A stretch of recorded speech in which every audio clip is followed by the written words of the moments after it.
Hello and welcome to the program today, 7 Politics on 70. I am Oscar Beatrice.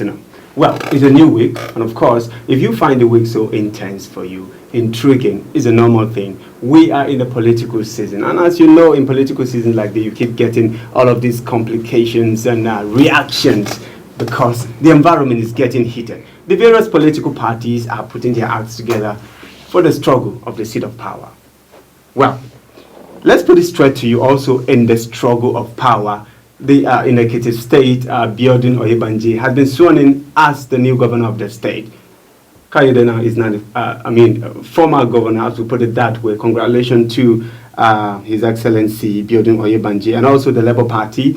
Of course, if you talk about the force ahead of this 2023 election, the Labour Party, some have said is a third force, but it's no longer a third force. Wherever you might decide to put it, it is a force as long as the election is concerned. The Labour Party, a few days ago, announced their presidential campaign council, but recently have come to announce a new date. Joining me today is a chieftain of the party, Dr. Emeka Mandela, and a former presidential aspirant, National Rescue Mission. Dr. Emeka Mandela, thanks for joining us in the program this morning. Thank you so much. I'm so happy to be here. Thanks for honoring. The invitation came so quickly, and then you honored it. A big thank you to you for that. All right, let's go straight to what we have this morning. Let me get your reaction. The Court of Appeal, just granted release to Mazi Nnamdi Kanu. Let's get your reaction on that quickly. Okay, a very quick one. I want to say I'm a person who respects rule of law so much, and I think every government, democratic government who really want to thrive will have to respect the rule of law. And if a court of competent jurisdiction, such as an appeal court, grants a release to anyone, irrespective of whatever charges, if the court says these charges, we've heard them from both sides of the councils and we feel that this man should be let go, irrespective of who he is, whether it's Nnamdi Kanu or Mr. A or Mr. B or Mr. C. If a court says this person is free of the charges we feel and he should be discharged, I don't think anyone should hold such person anymore. We should learn to respect rule of law in the country. I think there are also processes, legal processes for anyone who feels not satisfied to also follow.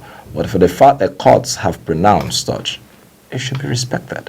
All right, but let me ask you, how did it come? Of course, there have been talk that the candidacy of your party, I'm talking about Mr. Peter Obi, is from an Igbo extraction. How did it come to your party? The release of Mazi Nnamdi Kanu. Did it come in an exciting manner, considering the fact that maybe to gather more support for your candidate? How did it come to your party?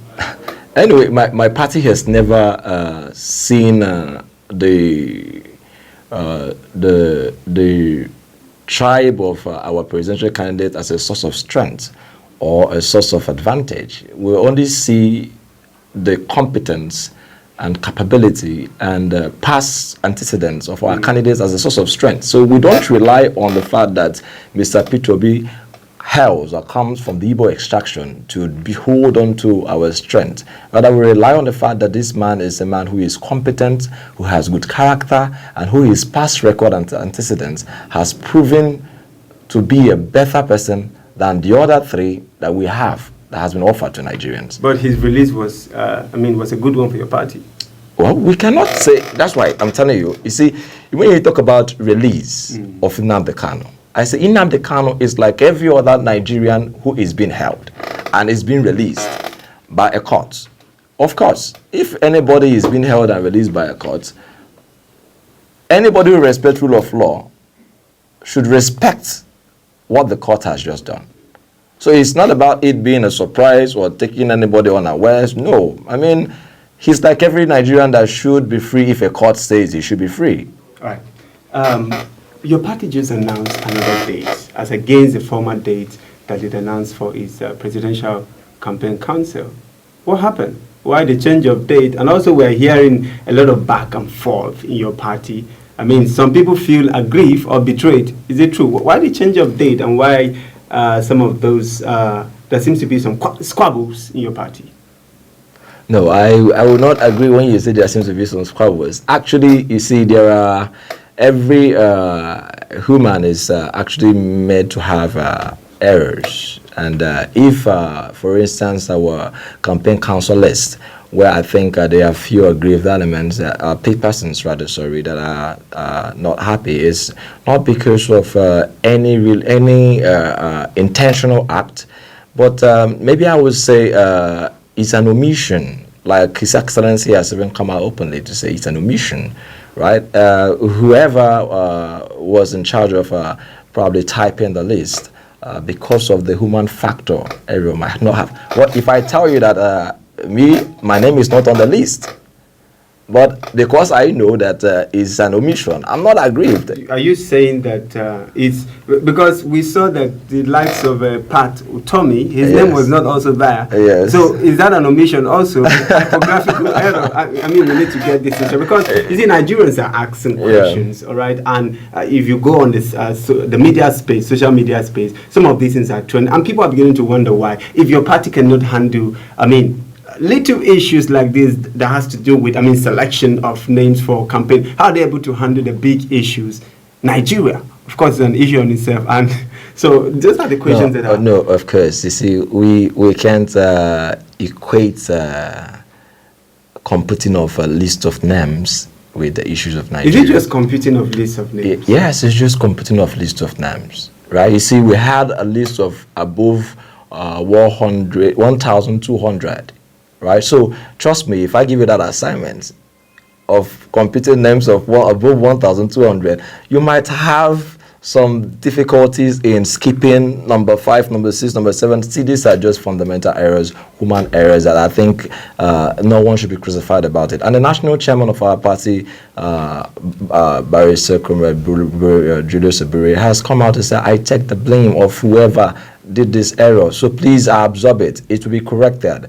Anybody who is aggrieved, just don't mind. These are little errors that will be corrected in the space of time. His Excellency, in all due respect, Mr. Peter Obi, we refer him as the incoming president of the Nigerian masses, has also come out, taken to his Twitter handle to tell Nigerians, to tell the obedient family, please let peace be still. These are errors and it will be verified in a very short while. Your candidate is coming to take over a country that has a debt profile of about above 50 trillion.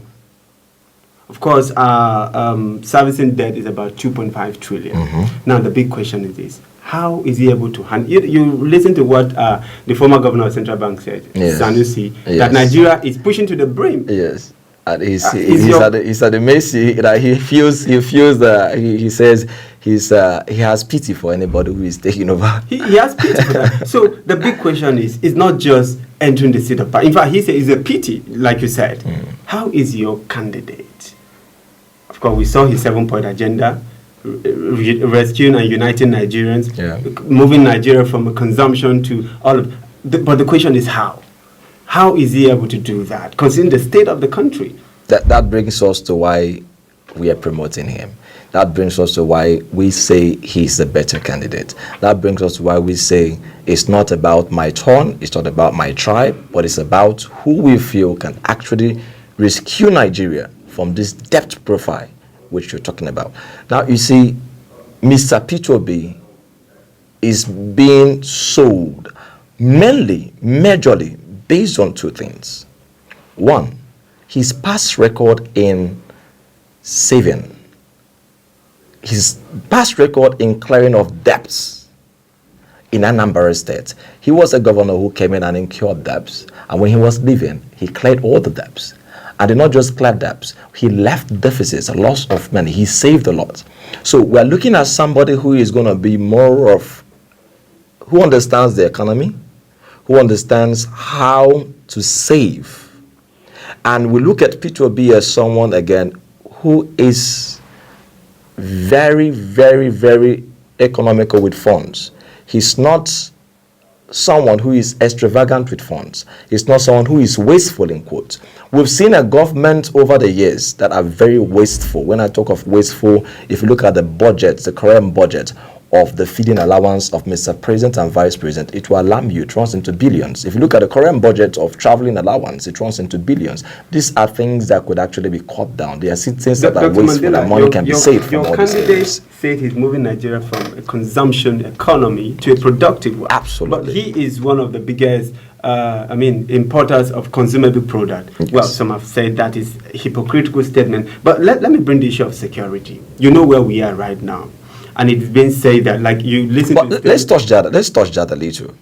Let's touch that a little. You see, some persons say he is the highest importer, right?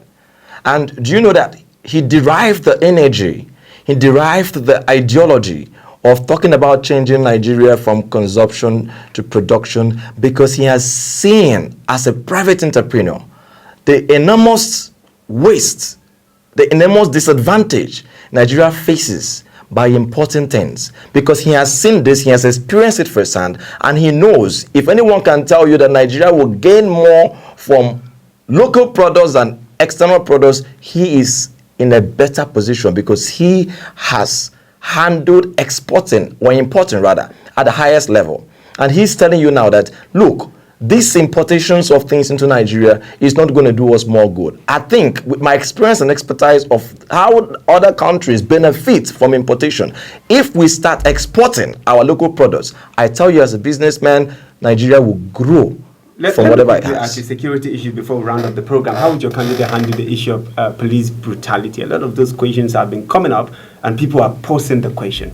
How will he handle the issue of police brutality? How will he handle the issue of security? Because people have said you need to have a regional balance. Like Atiku said, he's a pan-Nigerian. Does your candidate have that capacity to do that? You need to know the nook and cranny of the country for you to be able to tackle such issues.